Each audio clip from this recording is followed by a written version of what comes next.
Oh, do you really? Okay.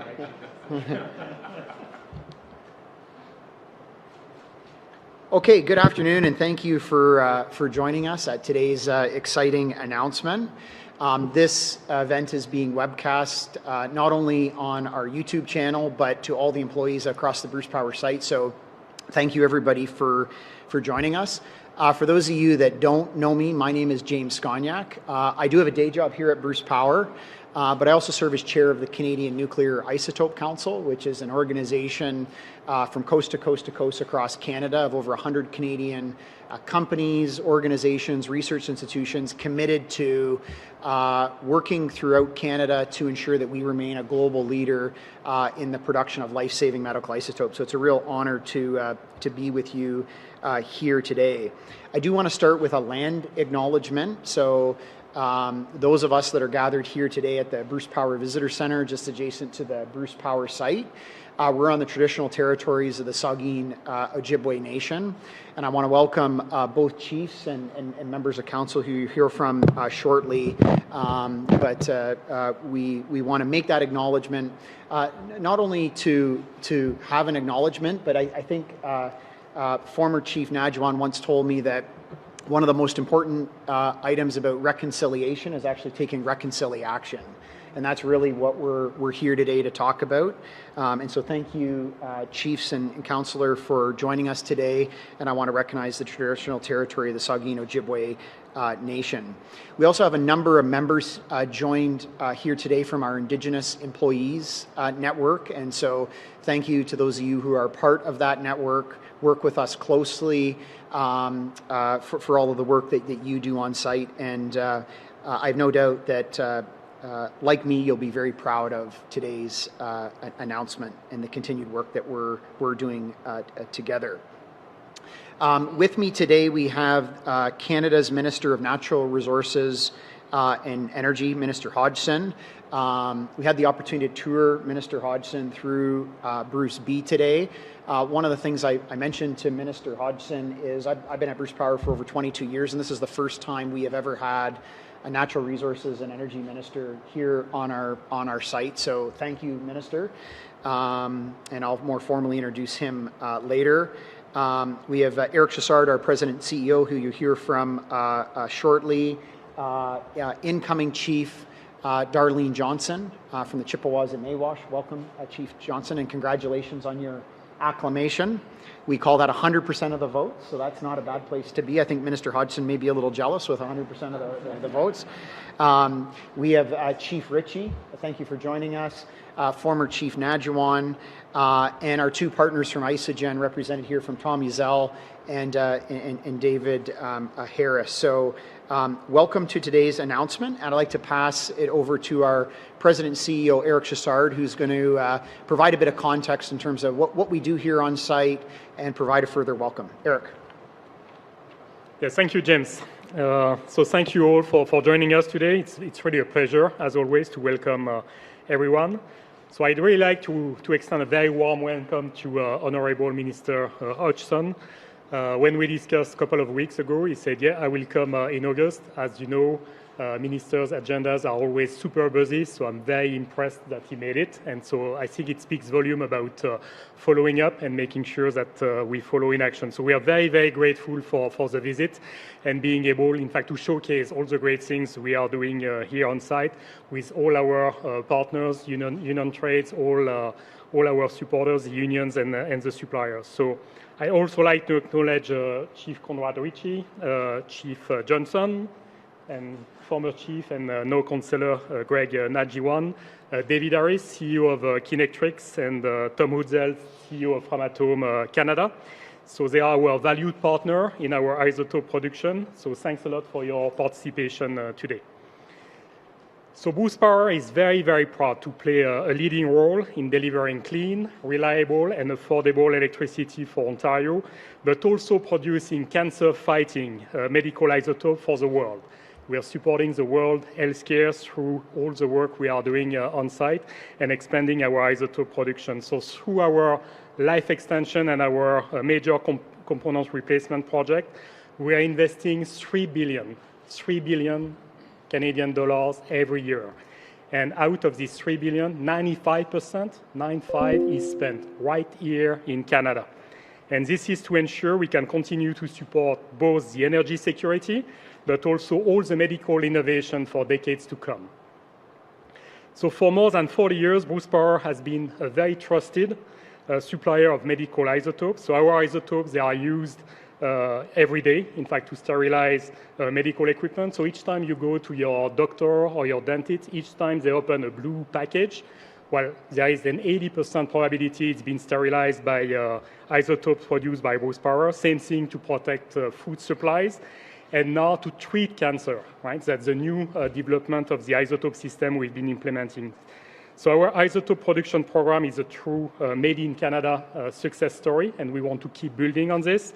And in partnership with Isogen, so Isogen is a joint venture between Kinectrics and Framatome, we installed, in fact, the first ever in the world isotope production system in Unit 7 back in 2002.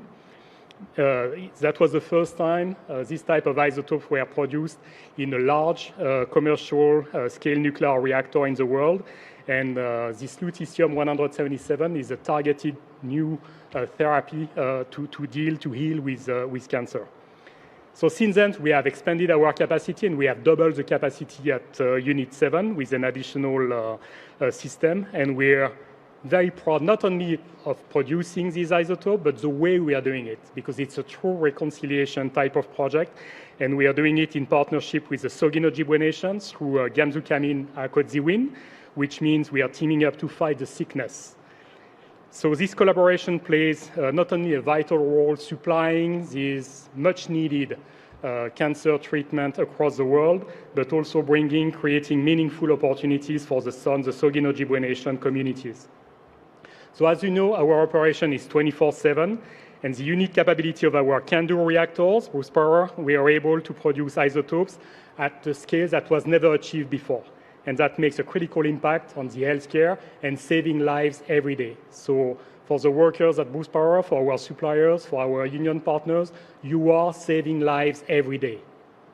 Make sure everybody understands this, because you should all be very proud of this. So today's announcement builds on this momentum, and we still have a long way to go. And in fact, we are very excited for what lies ahead.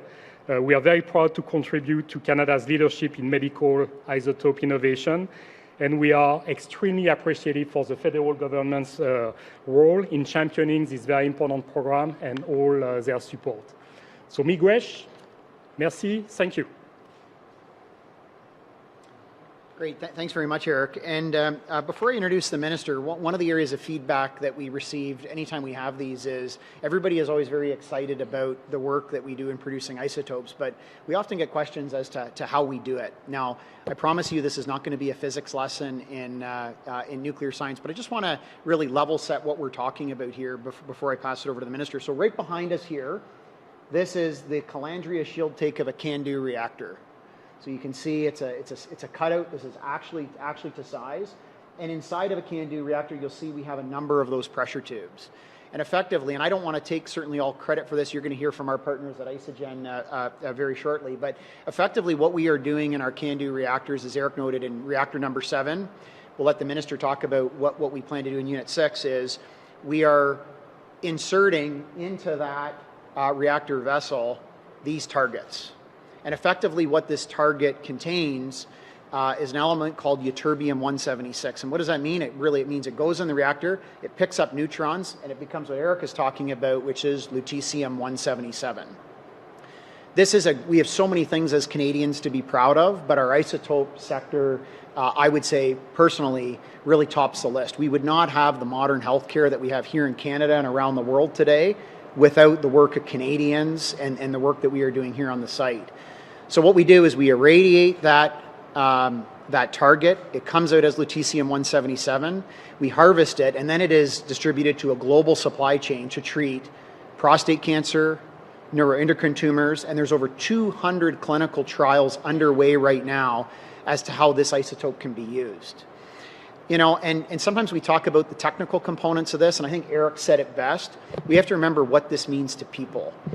Just 3 months ago, in our own backyard in the Saugeen Nation traditional territory here in the county of Grey and the town of Dundalk, the first Canadian to receive a publicly funded dose of Pluvicto using our lutetium received a treatment for prostate cancer. So how amazing is that? Somebody right in our own backyard having access to that. But there's a figure over here I just want to point people to. You know, all of us have been touched by cancer. The sad reality is that 40% of us in this room will get cancer, but 100% of us will be impacted by it. And we are all committed to doing everything we can that when a patient is diagnosed with cancer in Canada or anywhere in the world, that those frontline healthcare professionals have the best tools they need to treat that cancer. There's no silver bullet for cancer, but this is one tool in the toolbox. And this is an important picture here of lutetium-177, and this was carried out in the clinical trials. And what you see is a patient who had a medical diagnostic for cancer prior to a lutetium treatment and after a lutetium treatment. And what is not only impressive about that picture is clearly you can see how lutetium was able to target and treat the cancer, but lutetium is what they call a theranostic. Typically, we have isotopes that diagnose cancer and others that treat cancer. I chair an organization called the Pediatric Oncology Group of Ontario. We do a lot of work with kids and families impacted by cancer. And one of the biggest challenges for a physician when they're treating cancer is to make sure on a patient they can target the cancer and leave in the rest of the cells in the body healthy. Because even if you're a cancer survivor, you can be impacted for years to come. Lutetium-177 not only impacts and fights the cancer, but it leaves the other cells untouched. And so this is a real, we call it a heat-seeking missile towards the cancer. So I just wanted to put in perspective what it is we're really talking about here and how important it is to patients. And with that, I would like to welcome Canada's new Minister of Natural Resources and Energy. He's still the new minister, so we can't either ask him for everything or blame him for everything. But Minister Hodgson is somebody that many of you in the energy sector will be familiar with. He has a long and distinguished career in the financial services sector, both in Canada and the US and around the world. But most notably, he recently served as the chair of Hydro One. And as you know, Hydro One is a very important partner for everything that we do here. But in particular, Hydro One has a very innovative investment structure where 50% of new transmission projects in Ontario have First Nations equity investment in them. And so as much as we would like Minister Hodgson to talk about this amazing partnership, you'll hear from the chiefs in a minute, we were really inspired by Hydro One's lead to see what could we do to build on that approach for medical isotopes. So Minister, I'll pass the podium over to you and thank you very much for joining us.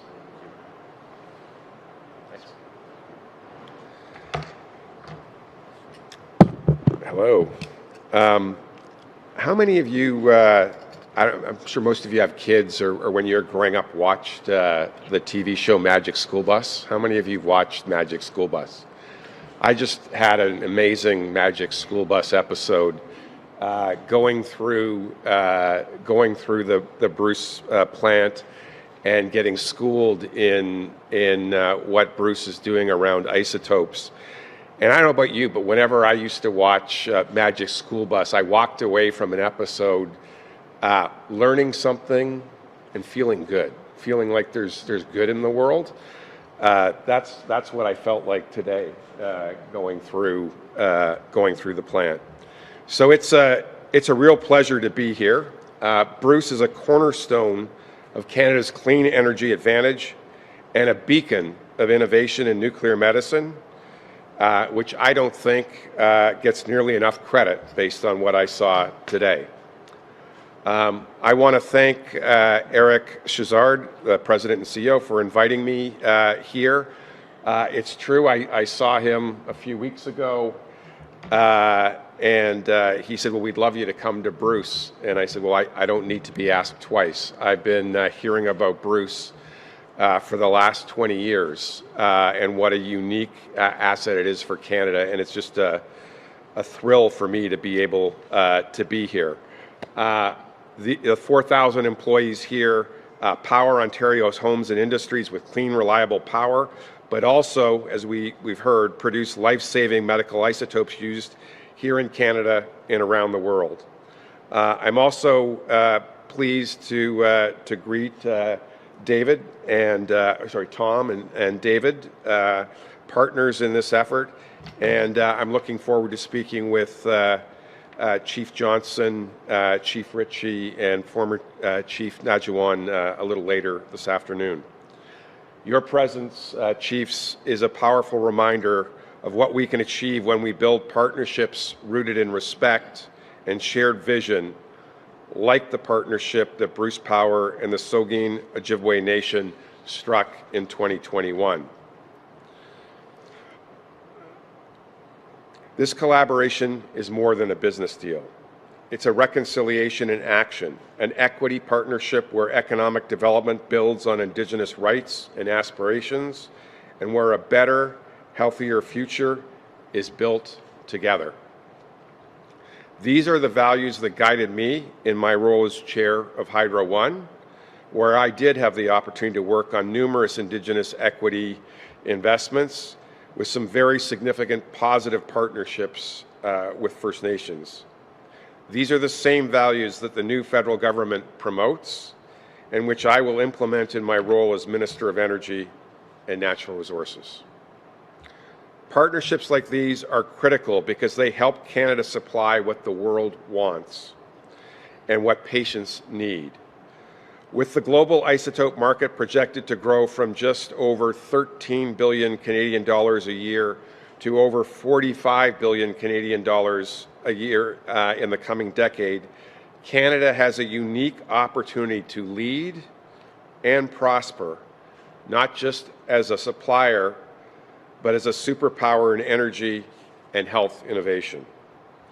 As Minister of Energy and Natural Resources, I'm committed to investing in nuclear infrastructure. Nuclear energy is an important part of our energy mix and will be key to ensuring energy security, driving economic growth, and reducing emissions in our retooled economy of the future. Canada has a robust and resilient nuclear energy sector. From uranium mining to nuclear power generation through to the production of life-saving medical isotopes. These isotopes mean faster and more accurate diagnosis, more effective and less invasive cancer treatments, and expanded access to advanced health care.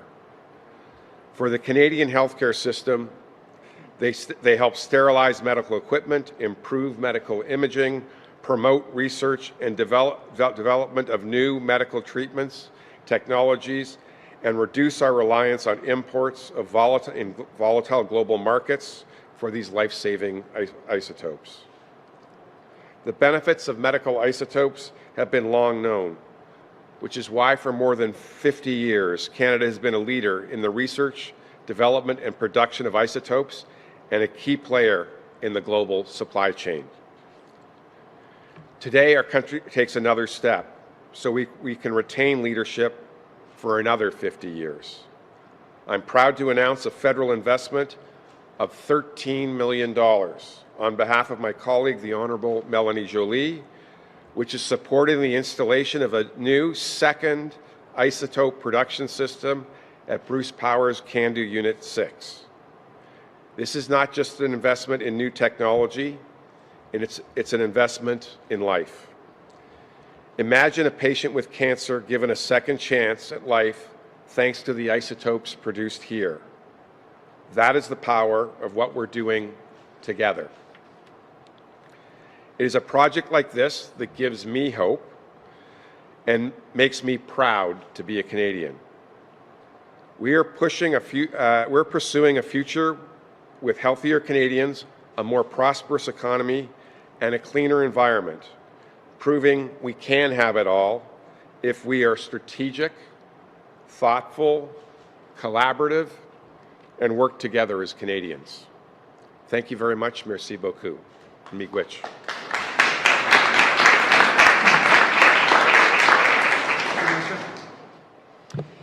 Thank you, Minister. That's fantastic news, and I think we would all agree that there's so much we can continue to do together and to build on. So thank you and the Prime Minister and your government for your leadership and partnership in this. We wouldn't be where we are here today without the strong partnership that Eric referenced earlier between Bruce Power and the Saugeen Ojibwe Nation. And I'd now like to welcome to the podium the new chief of the Chippewas of Nawash, Darlene Johnson. Darlene. Those are high seats, aren't they? Yes, very. Ani Kinawea, greetings, everyone.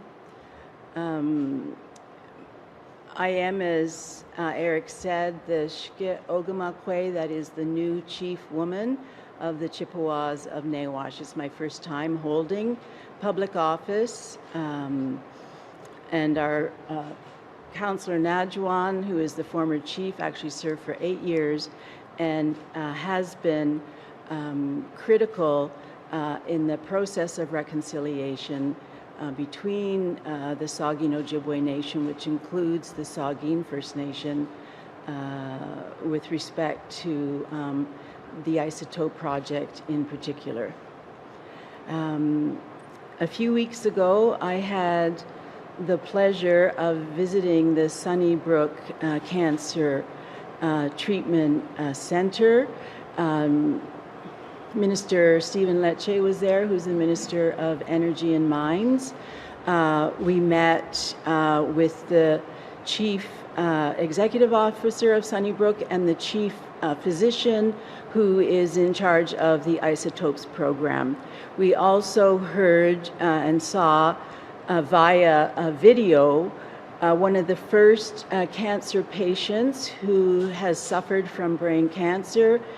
Chemotherapy did not affect the several brain tumors he is suffering with, and he is just beginning the new isotope therapy, which dramatically increases his chances of beating his brain cancer. So, as I said, I'm new to the office. But I am delighted to be here. I appreciate Minister Hodgson's announcement and his acknowledgement of the partnership that exists between Bruce Power and the Saugeen Ojibwe Nation. And I'm happy now for you to hear from Chief Ritchie of the Saugeen First Nation. Miigwech.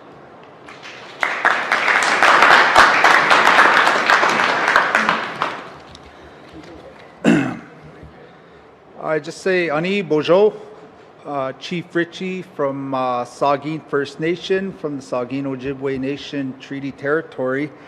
And I just wanted to point out that our partnership in the Gamzokamin Akazawen partnership and stressed about all of us coming together for something good for all people and the up and coming generations, and through our partnership that we've established thus far is learning about each other and our attempt to kind of restructure or lay a different type of blueprint for generations to come. The Saugeen Ojibwe Nation has been here since time immemorial.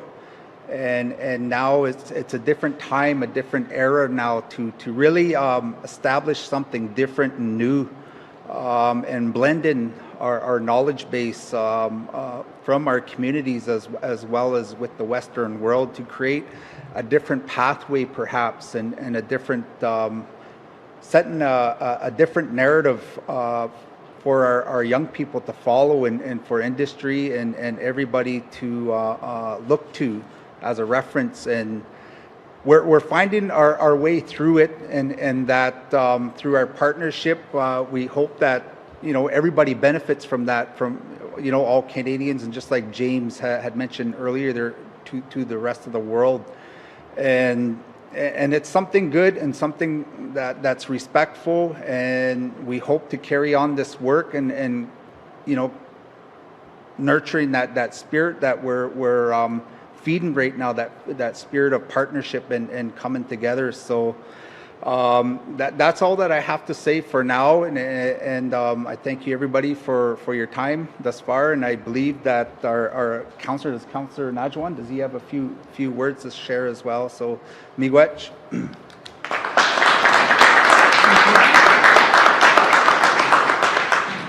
So thank you very much to both chiefs for your leadership and your partnership, and frankly for everything you do for your community and the broader traditional territory. I now want to welcome to the podium former chief but councillor Greg Nadjiwon. But just before I welcome to the podium, he's an individual that I want to give just a tremendous amount of recognition to for where we are today. Chief Nadjiwon back in the 2018-2019 timeframe was one of the first leaders in the community that we talked to, frankly, about this idea, Chief. It was really in its infancy.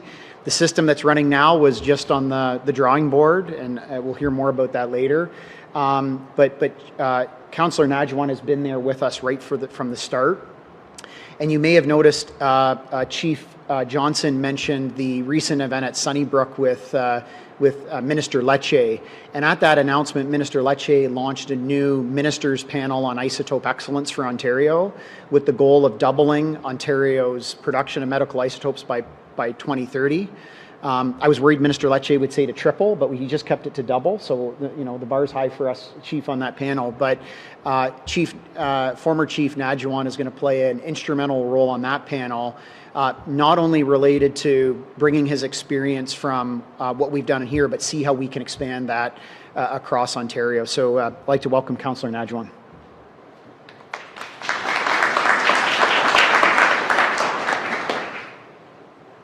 Ani bonjour, Sagole bonjour.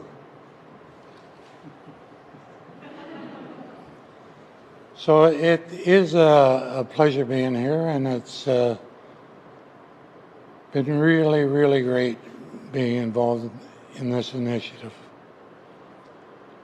It started out as kind of a dream, and something that you wish for that would come your way, especially coming from a First Nation where we get so used to administering very small budget items because of underfunding. I'm glad the minister is here because back a few years ago we signed an agreement with Hydro One that allowed us equity into the transmission lines, and I thank Hydro One for setting the benchmark. That was the benchmark that we're asking others to meet. And James done a very, very good job in meeting that benchmark and maybe surpassing it. So we challenged the minister to work with us in increasing our equity in the transmission lines. Just a little plug there, but it's all needed. I welcome everyone, our guests from both Nawash and Saugeen and the settlers from the surrounding areas. This has been quite a trip and a journey, one that I continue to hope that I can remain part of. It's something I really want to see take flight. I do know it's a game changer, both initiatives in our community. We're working towards establishing economic foundation, and this is going to go a long way. And it's a feel-good story because this particular initiative does save lives, and it's something that everyone would love to be part of. And we're glad that more and more people are partnering and donating to this particular initiative that these two gentlemen were a big part of on producing this isotope. It's how did the the Prime Minister put elbows up as far as promoting economic initiatives in this country, and it's about time that First Nations were involved in a reconciliation initiative. And I thank these gentlemen for being instrumental and everyone allowing us the opportunity. I can guarantee you we won't let you down as promoting this particular isotope. Miigwech and merci.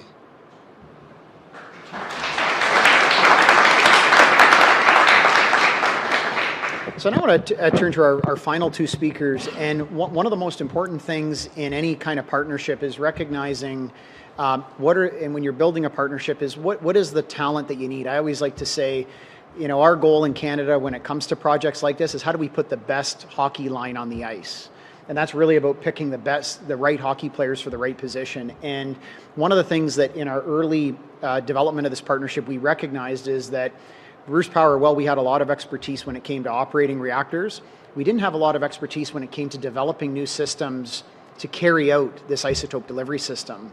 And so we put out a global RFP, and we had a lot of ideas. Some were pretty out there, but all were interesting because we wanted to find the best partners in the world for this project. And we had a partnership called Isogen that was formed between two very important, not only Ontario-based companies, but companies that have a footprint all over the world, Kinectrics and Framatome, who not only partnered with us, but we said, if your idea is so good, put your own money into it.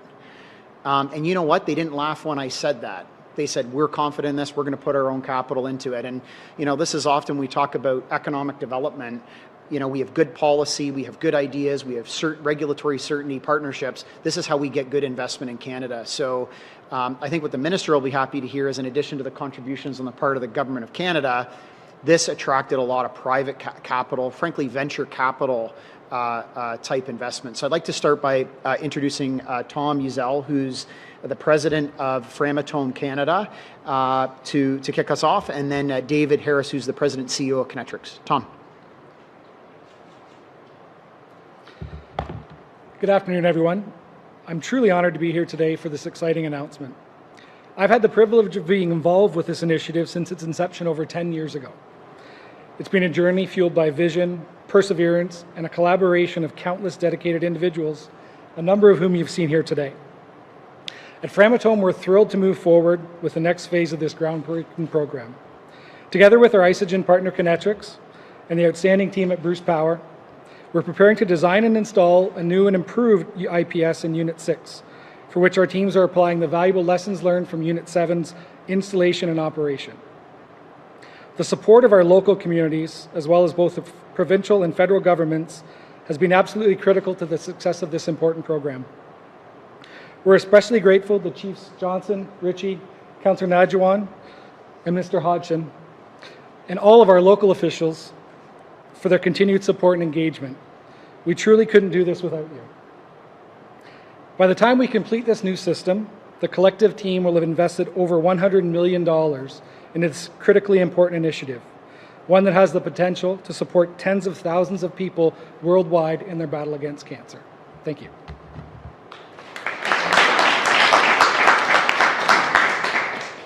And I just want to tell everybody just a short story about Tom. Is that okay? Can we tell a story about Tom? So does everybody remember the Omicron variant during COVID-19, the Christmas of 2021? Well, David's team and Tom's team, that was when the system was getting installed. And we were doing some troubleshooting, and Tom was sick as a dog with Omicron in his bed at home, and we had a camera in the station while he was helping people troubleshoot. So, you know, that's the kind of dedication and commitment. Tom, we won't relive that again, but that's the kind of personal dedication and commitment that people have had to this project. And another amazing champion has been Kinectrics. I can tell you they probably have some of the most amazing brain power in Canada in their organization. They do a lot of important work for us, and along with Framatome have been excellent partners. So I'd like to welcome David Harris, the President and CEO, to wrap up today's event. David.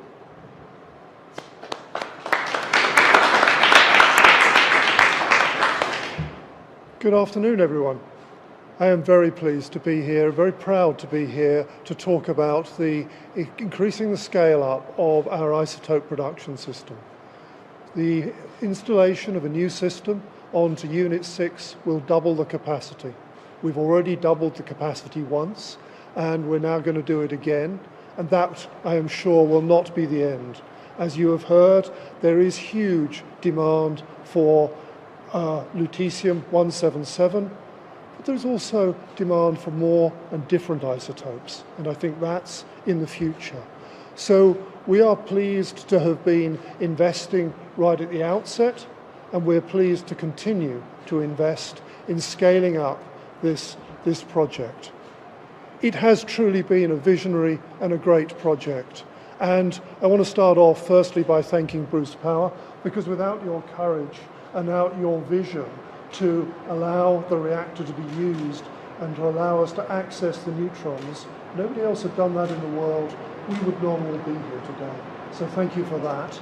Thank you for the true partnership that there has been with Framatome.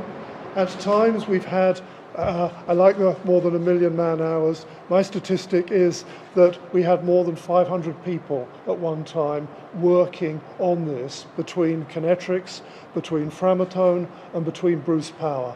And that was during the COVID time when people couldn't meet together. That was an interesting partnership, but it actually worked extremely well and has been extremely successful. The outcome can be here and can be seen today. But that's not the end of this team. I would like to thank the SOM for permission to use your land for this, and we don't take that lightly.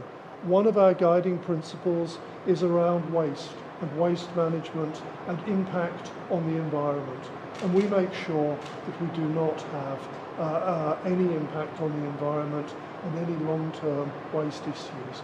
And that's part of our respect for the land and the traditions that we are on. And Minister, thank you for your contribution. We will not put that in our pockets. I assure you we will make that money work.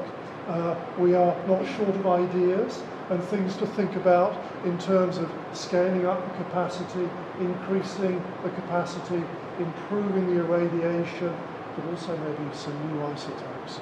So I think we're at about the halfway point. Maybe in a hockey game we're after the first period. We've got 2/3 more to go in terms of this, because this is a partnership that will last for a long time, doing good for mankind, doing good for Canada, and doing good for all of the stakeholders that are here today.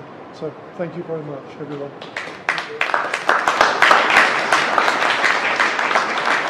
So I've been known to oversimplify a lot of things. I remember early in the project when I said to Framatome and Kinectrics, what's so hard? We're just putting a Tassimo coffee maker on the top of the reactor to shoot targets in. But it's actually amazing what you can do when you bring people together, and some of the things that seem very difficult that have never been done before. It's amazing how people can come together and work through those. So with this, we're going to pass it over to the Minister's office for the press Q&A. I just want to leave you with one thought, and that is, I think it's safe to say that over the last 6 to 8 months, all of us as Canadians have really been reflecting on what makes us great as a country, and we'll all have things that come to mind. For me, when I think of Canada, I think of our world when it comes to medical isotopes. And this week I was in the Indigo bookstore. I still buy hard copy books, and there was a sign in the Indigo bookstore that said, "The world needs more Canada."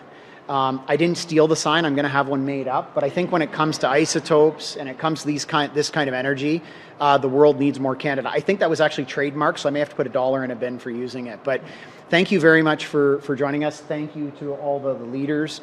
And I'll pass it now over to the Minister's office to facilitate the press Q&A. And are we allowed to say to the press, you're only allowed to ask questions on isotopes, or is that not appropriate? I'm joking. It's supposed to be funny. Over to you guys for the media eval.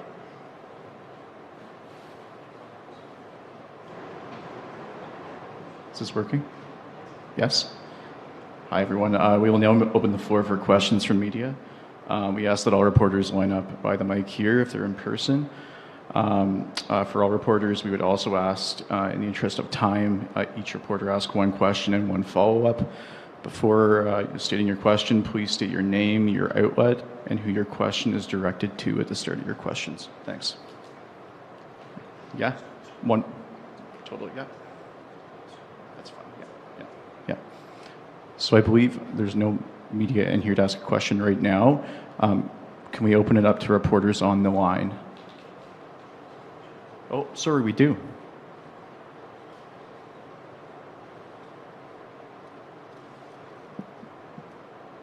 Thank you. Sandy Lindsay, Saugeen Times and Kincardine Times. I guess I direct my question to the minister.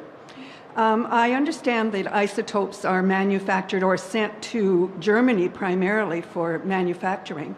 Are we any closer to having a facility like that here in Canada and particularly in Ontario with its proximity to Bruce Power?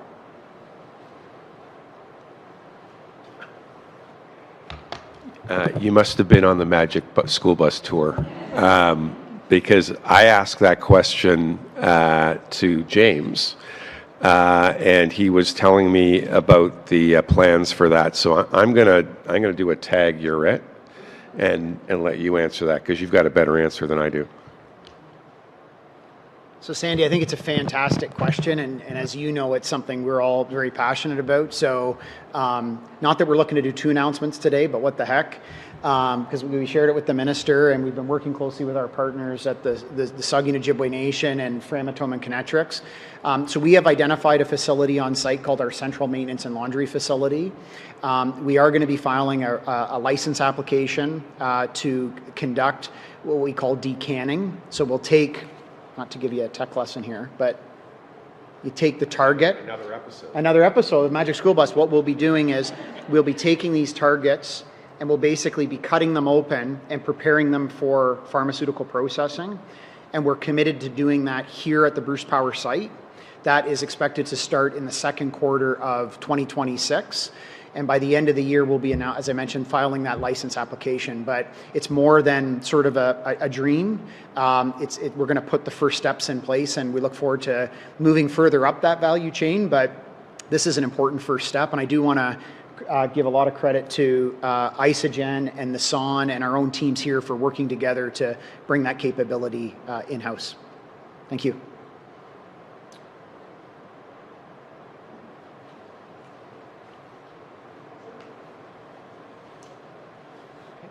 It's Roland from Shoreline Classics Radio. My question is about where the isotopes go. I'm hearing about in some other countries that they are reducing research and reducing development. Has there been new countries open up in the last little while where the isotopes can go to, or is that being explored? Yeah, it's a fantastic question. So let me just put this in perspective. You sort of asked a global question. So 73 years ago, Canada carried out the first cobalt beam therapy treatment in London, Ontario. There's still 2 to 3 billion people in the world that don't have access to that treatment. So even though we have access here in North America and in European countries to these amazing treatments, there's billions of people around the world that don't have access to that. So we've partnered with the International Atomic Energy Agency, Raise a Hope, to extend that and try to contribute in kind as Canadians to that. But just with this particular isotope, there's over 200 clinical trials underway just in Canada to use this isotope for other treatments. So this is an area that is only growing. And as the minister, I think, really correctly noted, in terms of the size of this market, this is something that is on track to double by 2030, and it will continue to follow that curve. But what we all have to recognize as just frankly humans is there's a lot of countries in the world that don't have access to the same kind of treatments here. And so not only do we have to do this for Canadians in our own backyard and meet the market needs, but there's also an obligation as to how do we make this available to other countries and continents in the world that don't have access. So massive growth, and that's really why we're expanding this capacity well before it's needed.